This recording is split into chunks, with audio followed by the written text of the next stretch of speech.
What if your entire life, everything you've ever experienced, believed, or hoped for, is not moving forward, but turning in circles? What if time, as you understand it, is not aligned with a beginning and an end, but a loop? Not a poetic metaphor, a literal structure, a closed circuit designed not to set you free, but to keep you moving endlessly within it, mistaking repetition for progress. This isn't a sci-fi fantasy. It's an emerging whisper from the fringes of science, philosophy, and consciousness studies. Some researchers now suggest that the deepest laws of reality may not operate on a straight axis. They repeat, they recycle, they echo. One theoretical physicist, dismissed by the mainstream, but quietly followed by a growing community of thinkers, noticed something strange. Not in time itself, but in the patterns time leaves behind. From quantum particle oscillations to cosmic cycles, from sleep patterns to emotional behavior, a structure appeared, recursive, predictable, circular, a loop. He didn't just see patterns in physics, he saw them in people. We wake up, chase goals, feel stuck, fall apart, rebuild, and start over. The names change, the cities change, the fashion evolves, but the deeper rhythms, they stay eerily the same. From empires rising and collapsing in near-identical cycles. Two generations inheriting the exact fears and values of their predecessors. What we call evolution might just be a more elaborate form of repetition. And yet, we believe we are moving forward. We say we are growing. We are told that humanity is progressing. But how do we define progress if the same wars, ideologies, and neuroses keep resurfacing? Here's where the illusion deepens. Memory and identity, the very things that anchor our experience of time, might not be the tools of freedom we think they are. They could be the glue that binds us to the loop. Because if your memories are incomplete, if your identity is shaped by stories handed to you, if your sense of self is a filtered narrative, then your timeline is not yours. It's inherited, and your direction is not forward. It's pre-written. We're told we're moving linearly from birth to death. But what if birth and death are just reset points within a closed system? The same dreams, the same fears, the same questions, asked again and again under different names. This is not just about physics or mysticism. It's about how we live, blindly believing in change, while repeating ancient patterns in new packaging. The loop isn't just out there in the stars.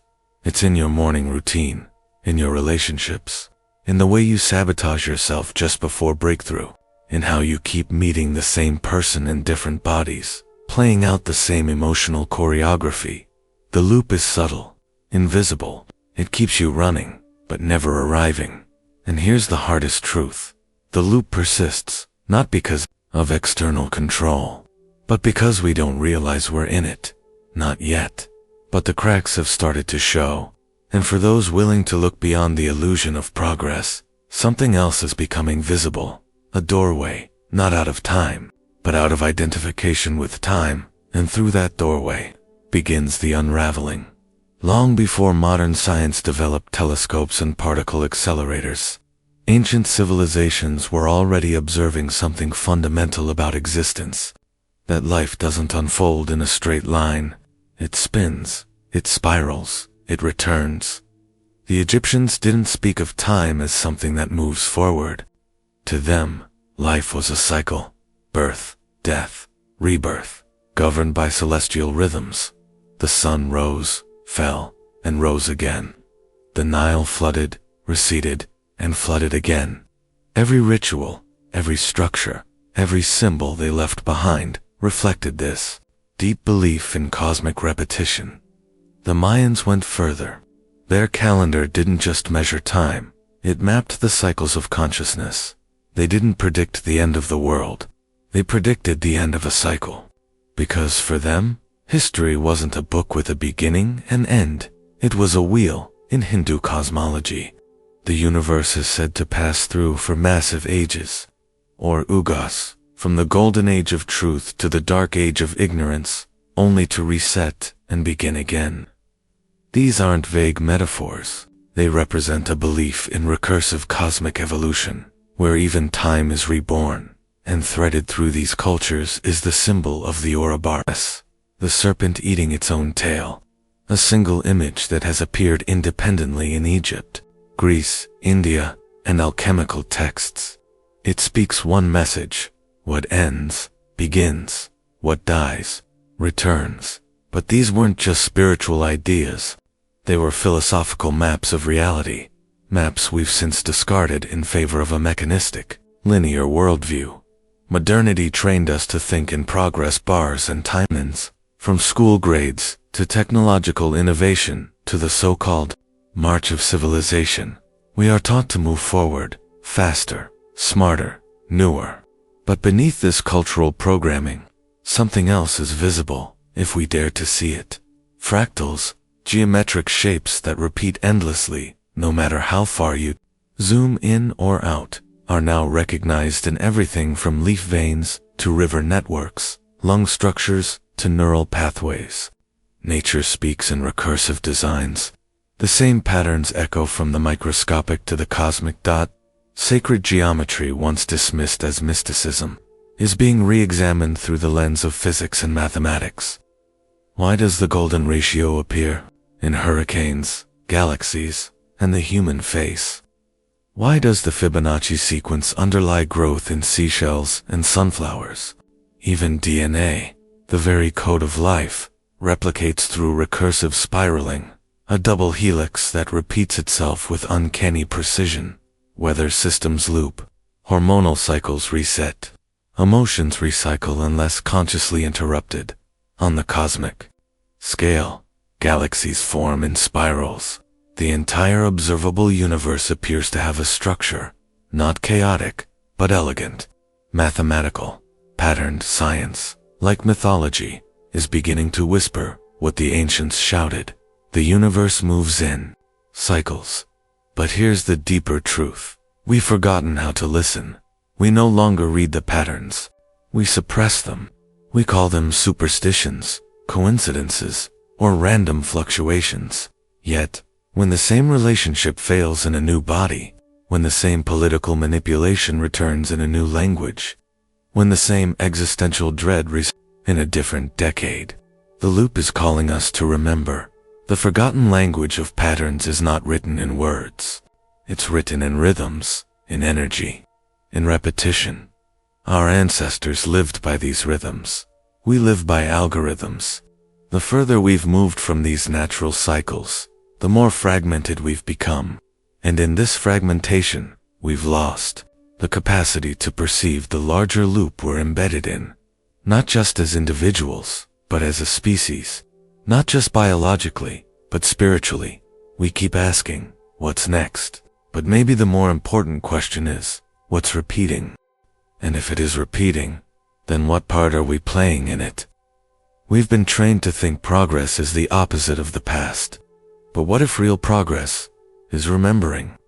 Because when you begin to notice the patterns, when you truly see the repetition not just in the world, but in yourself, the loop becomes visible. And when the loop becomes visible, it can finally be questioned. The loop isn't just out there in the cosmos. It's not confined to ancient symbols or galactic spirals. It's inside you, embedded in your brain, coded into your nervous system, and reinforced by every decision you don't even realize you're making. Your mind is not a blank slate. It's a machine built for survival. And survival, in biological terms, depends on predictability. Repetition. The brain doesn't seek truth, it seeks familiarity, because familiarity feels safe, even when it's painful. Let's start with the basics. Neurons that fire together, wire together, a principle introduced by Canadian psychologist Donald Hebb. It means that the more two thoughts, feelings, or actions are paired, the more tightly they become linked in the brain's circuitry. Repeat a behavior often enough, and your brain builds a shortcut, a neural highway, a default route. That's the foundation of habit loops. Cue gives routine, gives reward. A trigger appears, a behavior follows, and some kind of emotional feedback. Often dopamine reinforces the pattern. This process becomes unconscious over time. You don't think before checking your phone when you wake up. You don't choose to get anxious before public speaking. The loop has already started. You're just reacting. B.F. Skinner, the father of operant conditioning, showed us how behavior could be trained through reward and punishment, not just in rats and pigeons, but in humans. Decades later, social media platforms built entire economies around his work. Your likes, shares, notifications, they are Skinner's levers, and you are still in the box. But it goes deeper than habits. Even your belief systems are shaped by repetition. As a child, you hear a message, maybe you're not good enough, or love has to be earned. The message is repeated, through tone, treatment, or trauma, and it wires itself into your identity, and the brain, now programmed, seeks out experiences that confirm that belief. Not because it's true, but because it's familiar. Welcome to confirmation bias, dressed as fate. Even emotions follow loops. If you grew up in a household where anger was explosive, your nervous system might become addicted to emotional intensity. Not because it's pleasurable, but because it's predictable. The body remembers. Cortisol becomes your emotional currency. Stress becomes your comfort zone, and trauma. Trauma is the ultimate loop. A moment becomes frozen in the psyche, never fully processed, never fully left behind. And without conscious healing, the mind recreates similar situations again and again, trying to resolve a wound it can't quite access. This isn't speculation. This is neuroscience. The amygdala hijacks logic. The hippocampus distorts time. The prefrontal cortex, responsible for reasoning and long-term planning, shuts down under stress. So the body loops, the mind loops, and you replay the same argument with different people. Again and again. We call it fate. But it's just programming. Neuroplasticity, the brain's ability to rewire itself, offers hope, but only if you recognize the loop while it's running. And that's the catch. The deeper the loop, the more invisible it becomes. It feels like you, your personality, your destiny. But what if it's not? What if your anxiety is not who you are, but just a rehearsed reaction? What if your is not your intuition, but just a glitch in the code?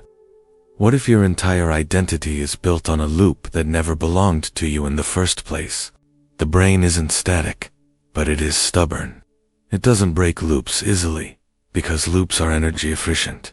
They require no questioning, no presence, just reaction.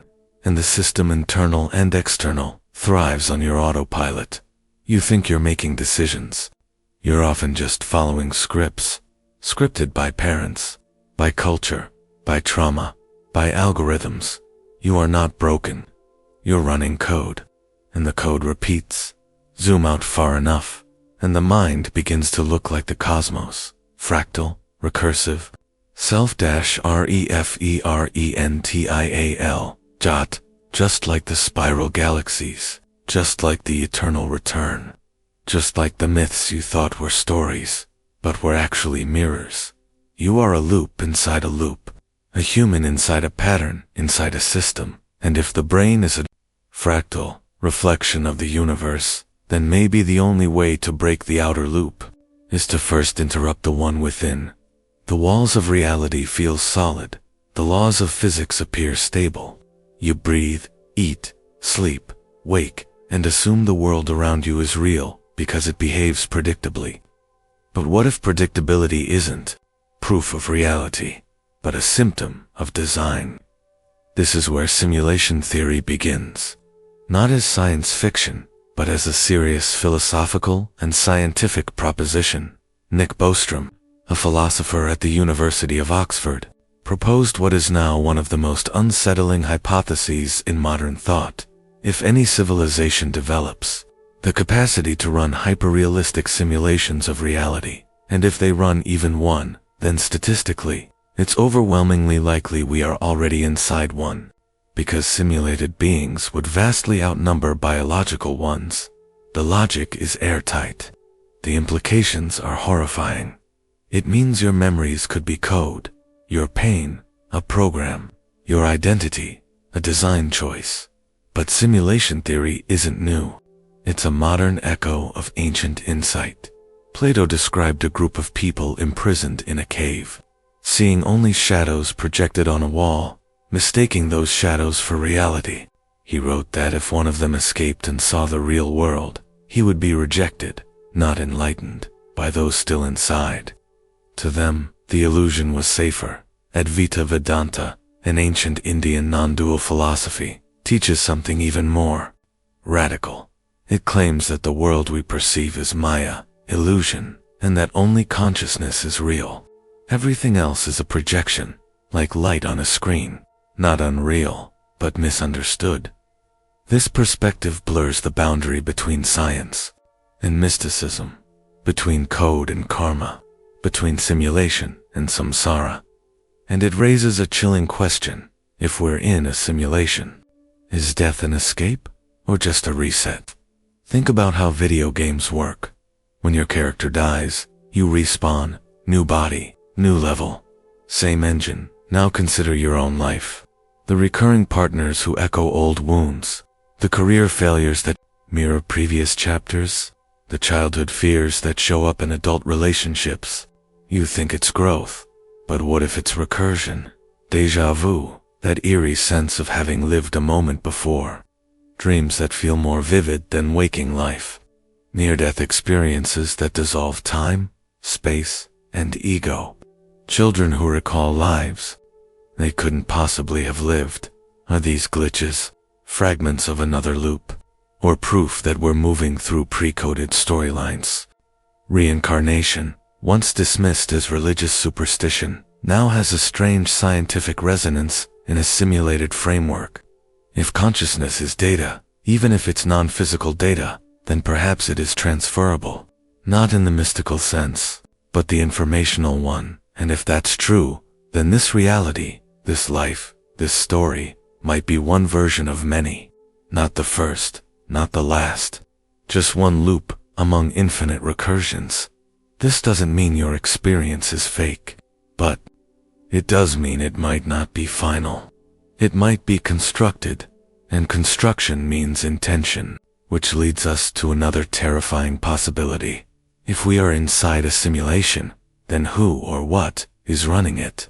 A post-human civilization, a cosmic intelligence? Or are we running it ourselves, trapped in a recursive dream of our own making? You wouldn't remember starting the simulation. That part of the code would be locked. All you'd have are echoes, patterns, symbols, the snake eating its tail.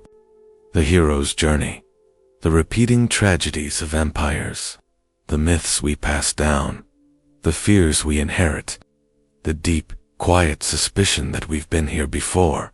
And what's most unsettling, most honest, is that nothing in your experience can fully disprove it. You can't touch the code. You can't find the exit. Because the simulation is recursive. It simulates your attempts to escape. And yet, there's a hint, a crack, a whisper in the silence. Because the simulation can only trap what it knows. It can control inputs, outputs, behaviors, reactions. But what it can't contain is pure awareness. The observer behind the program, the presence watching the thoughts. And if you can return to that awareness, not as a theory, but as a living experience, then you may not break the simulation, but you'll no longer be the character trapped in it. You'll be the witness, and the witness can't be coded. If the loop is a natural pattern, then we might be forgiven for mistaking it as fate. But what if it's not just organic? What if the loop has been hijacked, intentionally programmed to repeat, not just because of human nature, but because someone profits from the repetition? This is where the loop shifts from metaphysical curiosity to geopolitical reality. It's not just your personal habits that repeat. Entire civilizations recycle themselves through orchestrated conflict, engineered narratives, and psychological manipulation disguised as education. Look back through history, the rise of empires, the glorification of conquest, the spark of revolution, followed by the return of tyranny.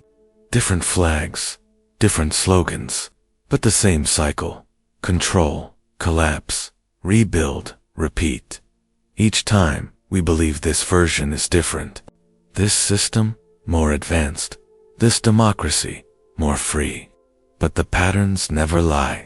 The loop persists because it's profitable for those who understand how to control its rhythm. Edward Bernays, the so-called father of modern propaganda, didn't see manipulation as a dark art. He saw it as necessary, a way to shape public opinion in a society too chaotic to govern without suggestion. Using Freud's theories, he learned how to bypass reason and speak directly to unconscious desires. Fear, status, security, sex, tribalism. He didn't hide it. In his own words, he wrote, "The conscious and intelligent manipulation of the organized habits and opinions of the masses is an important element in democratic society. It wasn't conspiracy. It was marketing. It wasn't control. It was guidance." But what happens when generations are guided through the same emotional tunnel again and again, terrorized, distracted, sedated, enraged, all while believing they are thinking freely? This is how the loop becomes a cage. Religion taught us to seek salvation in another life. Politics taught us to wait for change in the next cycle. Education taught us to obey and memorize, not to question or feel. Media taught us to chase what's trending, not what's true. Social platforms taught us to perform, not to reflect. And while the world appears to evolve, the core values remain unchanged. Obey, consume, compete, distrust. Forget we have been trained to mistake movement for transformation. The language evolves, but the structure doesn't. It's not war anymore. It's intervention, not censorship. It's safety, not control. It's convenience.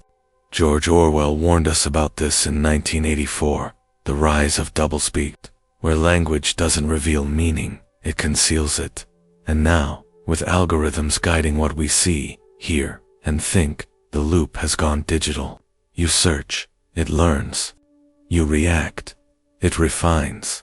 Until the version of reality you're shown perfectly matches the pattern of who you were yesterday. This is not information. It's reinforcement. Your feed doesn't liberate you.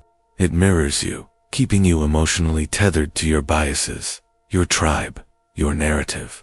Because the more you loop, the more predictable you are. And the more predictable you are, the easier you are to sell to vote through, to control. The loop is no longer just biological. It's political, economic, systemic. The working class keeps working. The middle class keeps hoping. The elite keep restructuring and profiting from the illusion of change. Wars are rebranded. Economies reset. Ideologies rewrapped in modern packaging. But the deeper machinery keeps spinning in circles. Why? Because loops numb us. They create routine. And routine kills the question, is there another way? And this is the most dangerous part. Most people don't want to exit the loop. They want the loop to feel better, more comfortable, more inclusive, more efficient. That revolution becomes rebranding. Spirituality becomes consumerism. Awakening becomes an aesthetic. You're still in the loop. But now, you think you're conscious within it. And yet, underneath all of it, beneath the politics, the dogmas, the screens, there is still a flicker of awareness, a knowing, attention, a sense that something is off. That maybe the loop isn't natural at all, but designed and protected. You weren't born into a neutral system. You were born into a narrative. And that narrative is carefully maintained, because if the loop were to break, if people remembered who they were before the programming, if individuals began to feel again, observe again, detach again, the whole structure would start to fall apart. So the loop must be fed with distraction, with division, with dopamine, with fear. But if you're listening to this, truly listening, you already feel the pressure of the pattern. You already suspect that history isn't linear, and your life isn't random. You've already seen the echo, And the next step isn't to fight the loop head-on. It's to see it, track it, and then stop participating. Because the loop doesn't end when the system dies. It ends when you stop playing your part in it. Escaping the loop doesn't begin with revolution. It begins in silence. Because the true loop isn't just outside, in society, in institutions, in history. It's inside you, and the way you react, the beliefs you inherited, the stories you tell yourself every day. You cannot break the external cycle without first confronting the one spinning inside your own mind. Carl Jung called this process individuation, the psychological journey of becoming whole, not perfect, not enlightened, but conscious. It's the path of integrating the unconscious parts of yourself, especially the ones you were taught to fear, suppress, or deny. These rejected aspects, your rage, your jealousy, your vulnerability, form what Jung called the shadow. And as long as the shadow remains hidden, it rules you. You project it onto others. You judge it in strangers. You chase it through addictions and distractions. The loop isn't just repeating because the world wants it to. It's repeating because you won't look within, Jung wrote, until you make the unconscious conscious. It will direct your life, and you will call it fate. And so the escape begins here, not by fighting the loop, but by turning inward, by becoming the observer of your own programming. This isn't poetic language. It's psychological work, and it's brutal. It means facing the pain you avoided. Through noise, the childhood wound you covered with ambition, the ancestral patterns you swore you'd never repeat, and did anyway. It means sitting in discomfort without fixing it, witnessing your thoughts without believing them, feeling your emotions without numbing them. This is not spiritual fluff. This is reprogramming. When you become aware of a pattern deeply, emotionally, viscerally aware, you introduce a pause, and in that pause, there is choice. Not reaction, not conditioning, conscious choice. Joseph Campbell described this journey as the hero's journey, not a fantasy, but a psychological map, a call to adventure, a descent into darkness, a confrontation with the self, and eventually, a return, not to comfort, but to clarity. But most never make the return, because breaking the loop comes at a cost. It requires the death of your old identity, and death, even symbolic, feels like terror to the ego. Because the ego is the loop. It is the story that says, this is who I am. This is what I've always been. It thrives on repetition. It builds its safety in familiarity. And when you begin to question that story, the ego panics. This is why transformation often looks like breakdown, why awakening feels like anxiety, why healing sometimes resembles madness. But that's not failure. That's the system glitching. You're interrupting the cycle by seeing it from above. You're disidentifying from thought, from fear, from memory. Ramana Maharshi, the silent sage of India, taught only one practice. Who am I? Not to find a new answer, but to strip away the false ones. Every time you ask that question sincerely, a layer peels off. You realize you are not your trauma. You are not your name.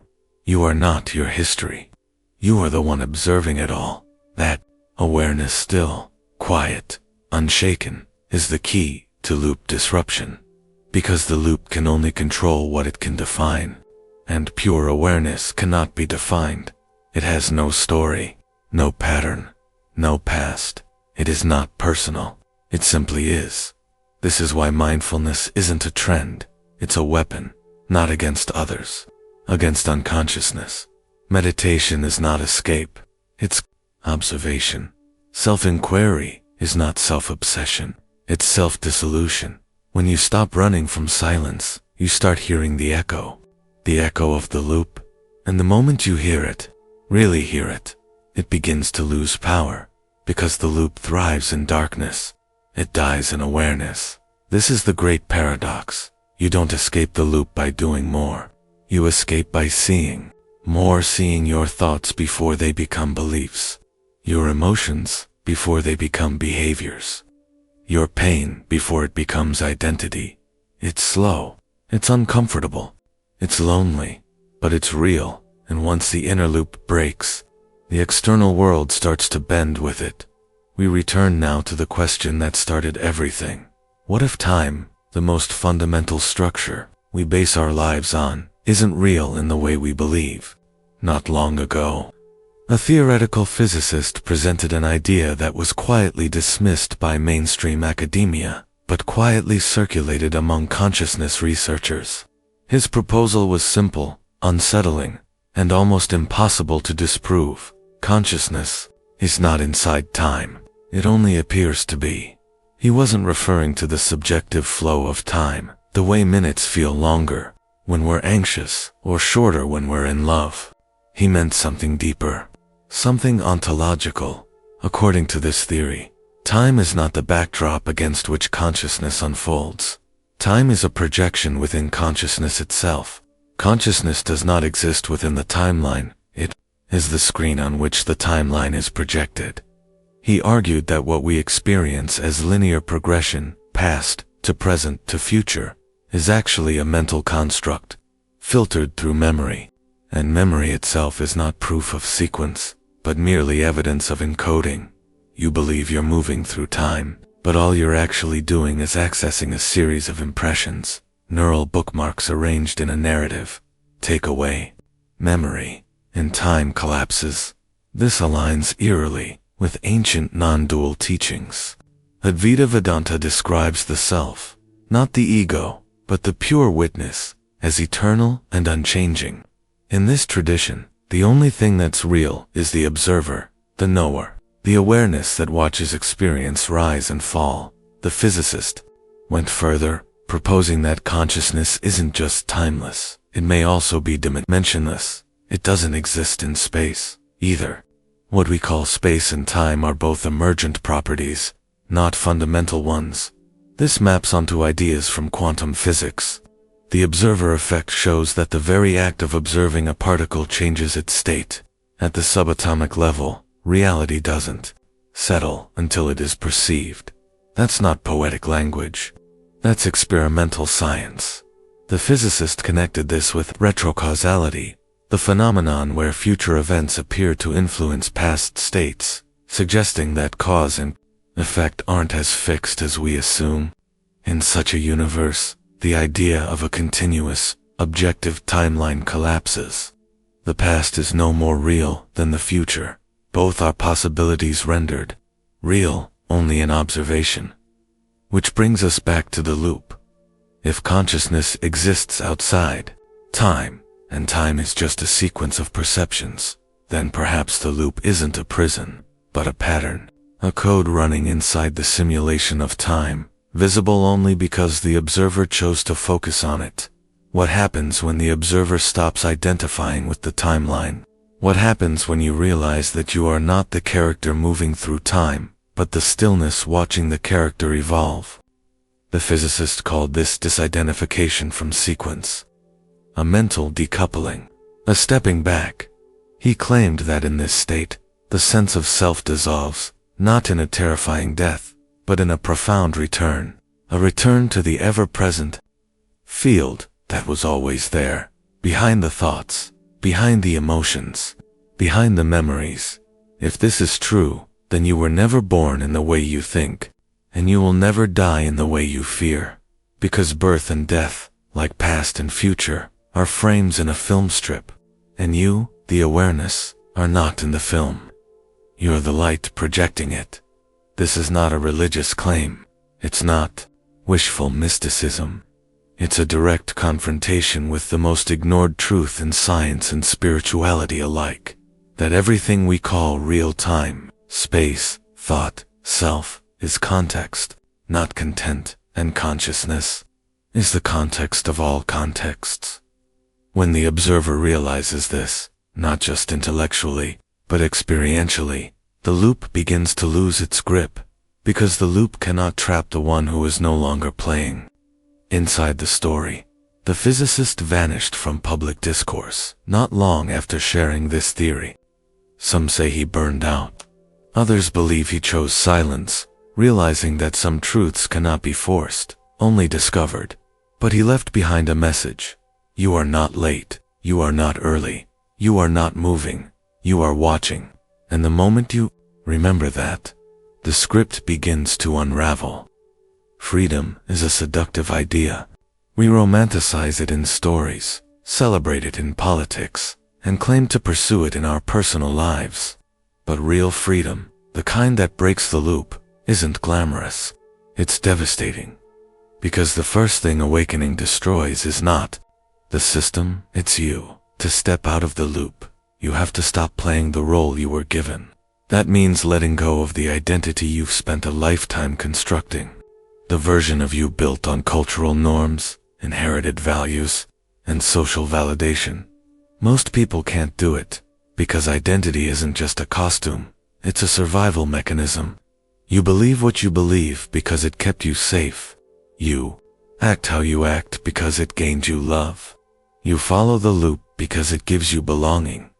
To break free is to step into isolation, not physically, but psychologically. You'll speak a different language, one of nuance, uncertainty, silence, and find few who understand it. You'll lose friends. You'll confuse your family. You'll challenge the stories others still cling to for comfort, and you won't feel like a hero. You'll feel lost, because awakening isn't clarity, not at first. It's disillusionment. It's watching the world you trusted dissolve. It's realizing the system wasn't broken. It was doing exactly what it was designed to do. History remembers figures who tried to awaken the collective, and how society responded. Socrates was sentenced to death for corrupting the youth. His real crime was asking unanswerable questions. Giordano Bruno proposed an infinite universe and was burned alive for it. Krishnamurti dismantled every spiritual system he was handed and chose radical aloneness over false belonging. Awakening makes you dangerous, not because you incite rebellion, but because you no longer believe. And belief is what the loop runs on. When you don't react predictably, when you don't obey the narratives, when you stop needing approval, the system can't control you. But it also can't comfort you. Because with freedom comes uncertainty. And most people don't want uncertainty. They want reassurance, even if it's false. Even if it costs them their autonomy. That's why the loop persists. Not because it's true. Not because it's inevitable. But because it's familiar. It gives people something to believe in. Something to blame. Something to belong to. The loop doesn't trap us. We choose it, again and again. Because the exit is too quiet, too lonely, too real, and the cost of awakening is everything that isn't. You've seen the loop. You've traced its patterns in your behavior, your memories, your relationships, your history.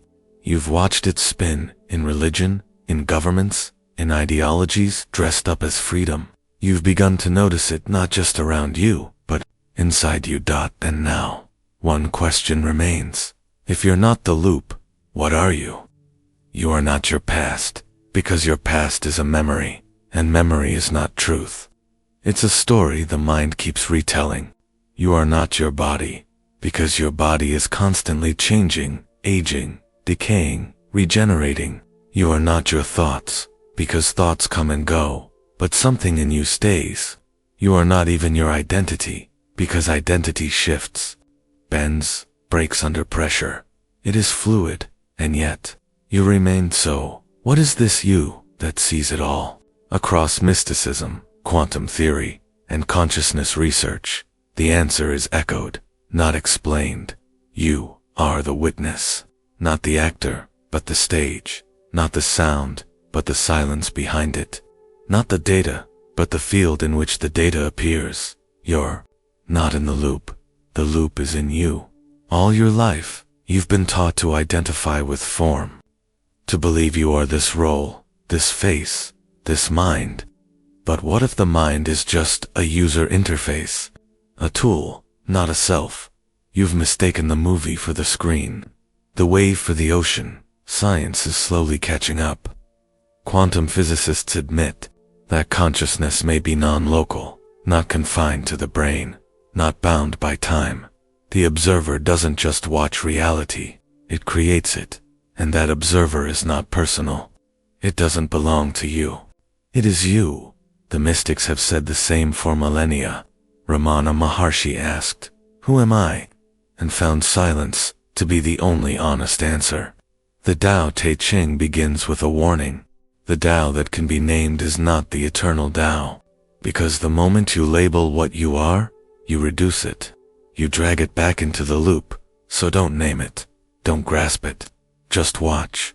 Watch the loop spin. Watch the thoughts rise and fall.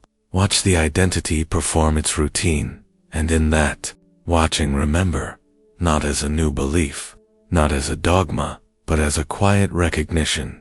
You were never a character. You were never the one trapped.